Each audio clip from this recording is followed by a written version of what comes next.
এই সংবাদটি নিয়ে আপনাদের সামনে দাঁড়াতে হবে, এটা আমরা কখনো ভাবিনি। আমরা এবারও আশা করছিলাম ঠিক আগের মতোই আবারও তিনি সুস্থ হয়ে উঠবেন।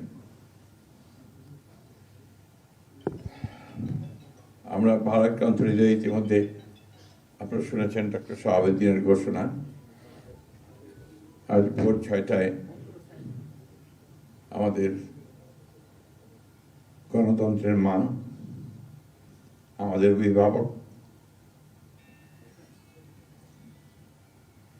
আমাদের জাতির অভিভাবক আমাদেরকে ছেড়ে চলে গেছে। ইন্না লিল্লাহি ওয়া ইন্না ইলাইহি রাজিউন। এই শোক, এই ক্ষতি, এটা অস্বাভাবিক, অপূরণীয়। এই জাতি কোনোদিন পূরণ করতে পারবে না।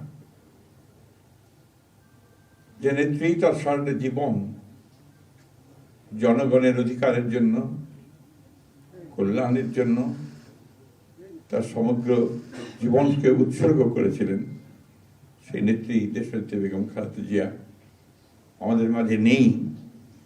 এটা আমরা যারা তার সহকর্মী এবং রাজনৈতিক কর্মী, আমরা এটা ভাবতে পারি না। বাংলাদেশের রাজনীতিতে একটা বিশাল শূন্যতা সৃষ্টি হলো।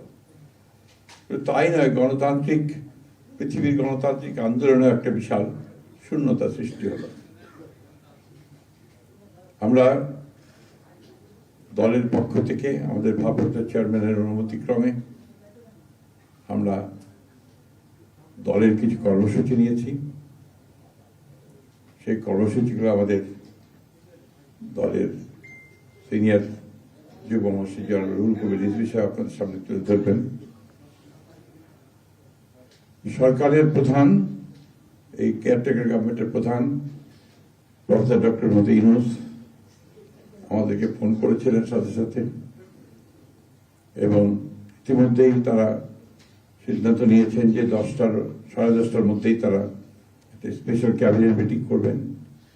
সেই ক্যাবিনেট মিটিংয়ে তারা দেশনেত্রী বেগম খালেদা জিয়ার যে শেষ কাজগুলো, তা জানাজা, তার দাফন, তাকে রাষ্ট্রীয় মর্যাদায় দাফন করা, তাকে রাষ্ট্রীয় মর্যাদা দেওয়া, এই বিষয়গুলি নিয়ে তারা সকাল 10টার সময় একটা সভা করবেন। এরপরে আমরা পুরো জিনিসটাকে কোঅর্ডিনেট করে আবার সেটা আপনাদের সামনে জানাবো।